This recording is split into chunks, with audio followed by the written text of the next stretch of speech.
Hello students, आज के lecture में हम पढ़ेंगे header and footer in MS word. इस लेक्चर में हम देखेंगे कि हेडर और फूटर क्या होता है, हेडर और फूटर को यूज़ क्यों किया जाता है और उसको हम अपने वर्ड के डॉक्यूमेंट में कैसे इंसर्ट कर सकते हैं। ठीक है, हेडर को और फूटर को कैसे हम इंसर्ट कर सकते हैं। सो अपना लेक्चर स्टार्ट करते हैं। The header is a section of the document that appears in the top margin. First of all, let's talk what is a margin. Margin क्या होता है? कोई भी गैप जिसको आप मार्जिन बोलते हो। ठीक है, कोई भी गैप होता है किसी भी चीज़ के बीच में, उसको हम मार्जिन बोलते हैं। ठीक है, अब टॉप मार्जिन क्या होता है? यहाँ पे हमारा पेज स्टार्ट हुआ, ठीक है, और यहाँ पे हमारी फर्स्ट लाइन स्टार्ट हुई। तो पेज स्टार्ट होने और फर्स्ट लाइन स्टार्ट होने के बीच में जो ये गैप है, ठीक है, इसको हम टॉप मार्जिन बोलते हैं क्योंकि ये it is on the top of the page. ठीक है, so it is top margin. तो ये जो टॉप मार्जिन है ये हमारे हेडर का सेक्शन होता है। जब भी आप हेडर इंसर्ट करोगे तो वो यहाँ पे अपीयर होगा। अभी ये ब्लैंक दिख रहा है आपको क्योंकि अभी तक मैंने कोई हेडर इंसर्ट इसमें नहीं किया है। Similar way में the footer is a section of the document that appears in the bottom margin. Bottom margin क्या होता है? जहाँ पे आपका पेज ख़त्म होता है, ठीक है, और जो आपकी लास्ट लाइन है पेज की, ठीक है, उसके बीच का जो डिफरेंस है, जो बीच का गैप है, उसको हम बॉटम मार्जिन बोलते हैं। Bottom means end of the page. ठीक है, तो बॉटम में जो है उसको बॉटम मार्जिन बोलते हैं। और जो फुटर है हमारा, क्योंकि फुटर नाम से ही पता लग रहा है, जो किसी चीज़ की लास्ट में आता है, फुट पे आता है, ठीक है, that is footer. Means page के जो लास्ट बॉटम मार्जिन पे जो आएगा दैट इज अ फुटर, और जो पेज के स्टार्टिंग मार्जिन में टॉप मार्जिन में आएगा दैट इज अ हेडर। ठीक है, तो ये जो हमारी पेज की लास्ट लाइन है, अगर इस लाइन के बाद मैं एंटर प्रेस करती हूँ तो मैं नेक्स्ट पेज पे चली जाती हूँ। So this is the last line, और इस लास्ट लाइन और पेज के ख़त्म होने के बीच में जो ये गैप है इसको हम जो है बॉटम मार्जिन बोलते हैं। और जब भी हम फुटर को इंसर्ट करेंगे तो वो इसी गैप में दिखता है, इसी मार्जिन में आता है। क्योंकि अभी तक मैंने कोई फुटर इंसर्ट नहीं किया है इसीलिए ये जो है ब्लैंक दिख रहा है। ओके, नाउ हम देखते हैं कि हेडर और फुटर को हम यूज़ क्यों करते हैं। Headers and footers generally contain additional information such as page number, dates and authors name and footnotes which can help keep longer documents organized and make them easier to read।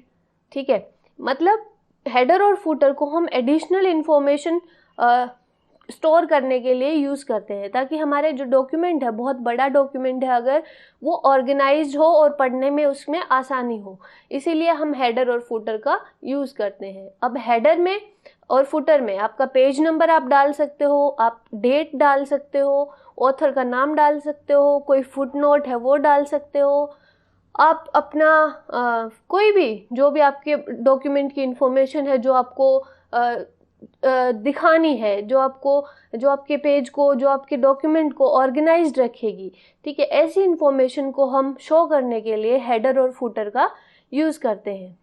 Okay, text entered in the header और footer will appear on each page of the document. ठीक है, header और footer में आप जो भी लिखोगे वो डॉक्यूमेंट के हर एक पेज पे अपने आप आ जाएगा। ठीक है, मीन्स आपने एक बार हेडर इंसर्ट किया, फिर आपके डॉक्यूमेंट्स में चाहे कितने भी पेजेस आप ऐड करते जाओ, वो हेडर आपका अपने आप हर पेज पे आता जाएगा। सिमिलर वे में फुटर भी आपका हर एक पेज पे आता जाएगा। ठीक है, तो ये हो गई कि हेडर क्या होता है, फुटर क्या होता है, हेडर और फुटर को हम यूज़ किस लिए करते हैं।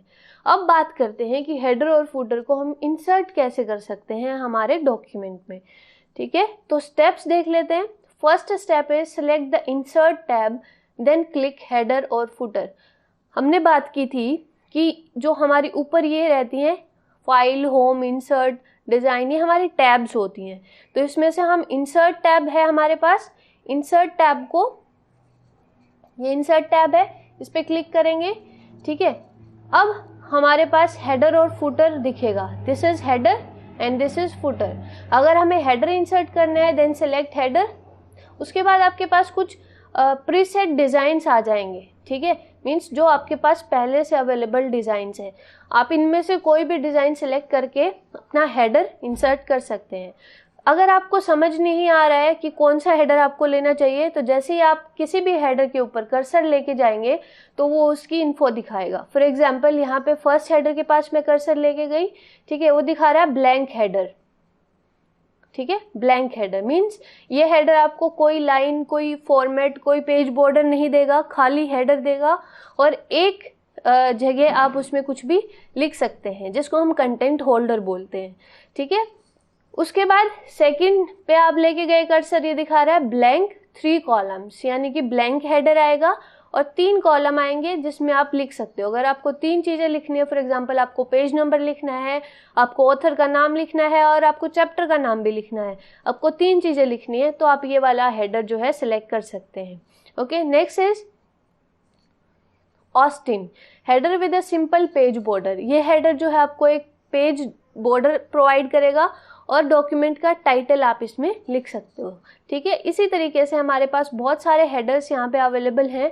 आप इनमें से जो भी आपका रिक्वायर्ड इंफॉर्मेशन है उसके अकॉर्डिंग आप अपना हेडर जो है सिलेक्ट कर सकते हैं, ठीक है। फॉर एग्जांपल मैं यहाँ पे ये वाला हेडर सिलेक्ट कर लेती हूँ, ठीक है। तो जैसे ही मैंने ये हेडर सिलेक्ट किया, आप देखेंगे ये जो हमारा गैप था ये आ गया हेडर और यहाँ पे लिखा रहा है डॉक्यूमेंट इन्फो, ठीक है। यहाँ पे मुझे फॉर एग्जांपल लिखना है कंप्यूटर साइंस नोट्स, तो मैं यहाँ पे लिख दूंगी कंप्यूटर साइंस नोट्स। ओके, ये हमने कंप्यूटर साइंस नोट्स लिख दिए। अब जैसे ही आपकी राइटिंग कंप्लीट हो गई, आपने जो लिखना था वो लिख दिया, तो यहाँ पे आपको दिख रहा होगा क्लोज हेडर एंड फुटर, ठीक है। या तो आप इस पे क्लिक कर दीजिए क्लोज हेडर एंड फुटर, या फिर आप एस्केप की जो होती है कीबोर्ड पे वो भी प्रेस कर सकते हैं। फॉर एग्जांपल मैं यहाँ पे ये वाला ऑप्शन चूज करती हूँ क्लोज हेडर एंड फुटर। आप देखेंगे कि हमारा हेडर जो है वो ऑलरेडी इंसर्ट हो गया है और एक पेज बॉर्डर हमारे पास आ गया है, ठीक है।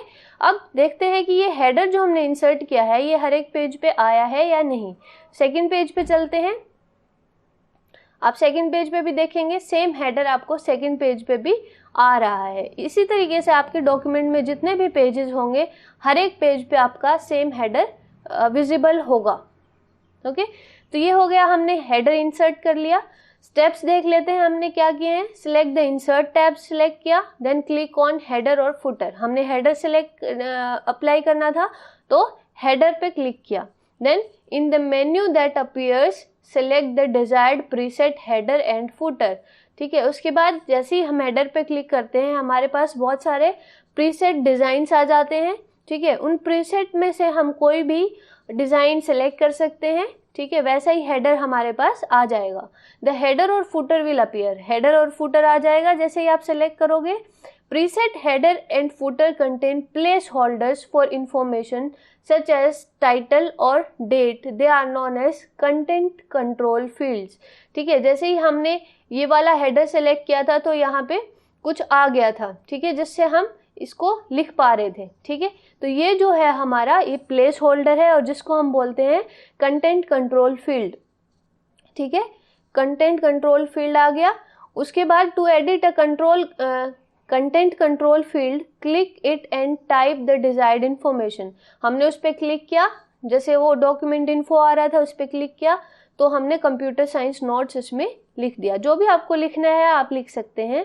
When you are finished click close header and footer और alternatively you can press the escape key, ठीक है। उसके बाद जो ऊपर यहाँ पे क्लोज हेडर एंड फुटर आ गया था हमने उस पर क्लिक कर दिया और हमारा हेडर लग गया। हेडर हमने इंसर्ट कर लिया। अब सिमिलर वे में हम फुटर इंसर्ट करेंगे, ठीक है। तो फुटर इंसर्ट करने के लिए भी हम कहाँ जाएंगे, सबसे पहले हम इंसर्ट पे जाएंगे। इंसर्ट पे जाएंगे, जैसे ही आप इंसर्ट पे गए यहाँ पे आपको हेडर हमने इंसर्ट कर लिया, अब हम फुटर इंसर्ट करेंगे। जैसे ही आप फुटर पे जाएंगे आपके पास फिर से बहुत सारे प्रीसेट्स अवेलेबल हैं, आप इनमें से कोई भी ले सकते हैं, ठीक है। फॉर एग्जाम्पल अगर मैं इस पे कर्सर लेके जाती हूँ तो ये बता रहा है simple footer with a page border, ठीक है। यहाँ पे आपको एक पेज नंबर अवेलेबल होगा, ठीक है, और बॉर्डर आपको ये देगा, ठीक है। इसी तरीके से बैंडेड में अगर आप जाते हैं centred page number in coordinating theme colour, तो ये जो आपका पेज नंबर है ये सेंटर में आएगा। इसी तरीके से यहाँ पे बहुत सारे डिज़ाइंस अवेलेबल हैं, आपको जो भी सुटेबल लगे आप वो वाला डिज़ाइन यहाँ पे ले सकते हैं, ठीक है।